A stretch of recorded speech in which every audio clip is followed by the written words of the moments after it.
Jadi gue bakal nge-interview beberapa teman gue dan bertanya seberapa relevankah ilmu di perkuliahannya dengan pekerjaannya sekarang. Let's see. Jo, gue mau nanya. Dulu kuliah jurusan apa? Dulu gue kuliah jurusan manajemen sumber daya perairan, itu under Fakultas Kelautan dan Perikanan di Udayana, Bali. Gue S1 di Universitas Pendidikan Indonesia, di UPI.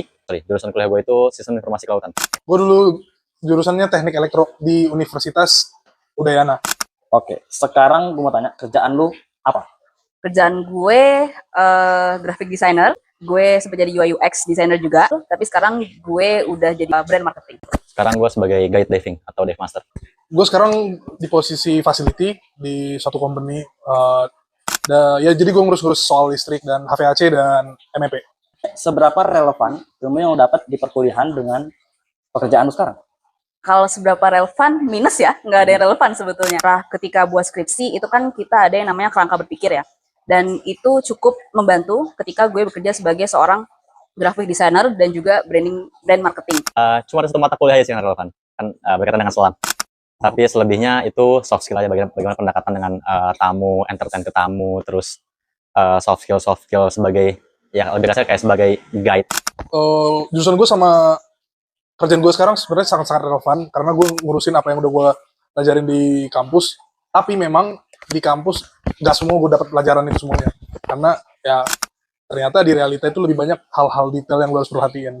Jadi ya walaupun relevan, nggak semuanya ada. Dari rate 1 sampai 10, seberapa relevan ilmu yang lo dapat di perkuliahan untuk digunakan di pekerjaan lo? Kalau hard skill 0, kalau soft skill bisa dibilang 80 sampai 85%. 1 sampai 10 kalau di scoring. Ya.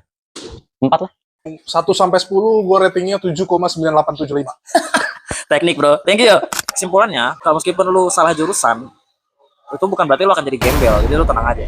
Lo lakuin aja terbaik. Lu tetap kuliah yang terbaik, tapi lu bisa pivot, lu bisa move on ke apa yang menurut lu benar. Lu bisa belajar hal lain dengan cara-cara lain. Dan nggak harus ninggalin kuliah lu. Bisa berjalan beriringan. Jadi ketika lu lulus, lo nggak merasa kurang skill. Jadi buat anak-anak salah jurusan, mulai segera belajar hal-hal yang lo suka, yang lo rasa itu benar. Meskipun lo kuliah pertanian, tapi lo suka perfilman, lo langsung belajar itu di internet, lo cari link untuk bisa dapat project itu, dan itu akan sangat berguna nantinya. Dan lo nggak perlu tinggalin perkuliahan lo, tetap lakuin yang terbaik, karena gue yakin masih ada tanggung jawab ke orang tua dan sebagainya untuk selesaiin perkuliahan lo. Dan selesaikanlah dengan baik. Tapi tetap jangan tinggalin hal yang menurut lo benar. Lakuin yang terbaik juga untuk itu. Thank you.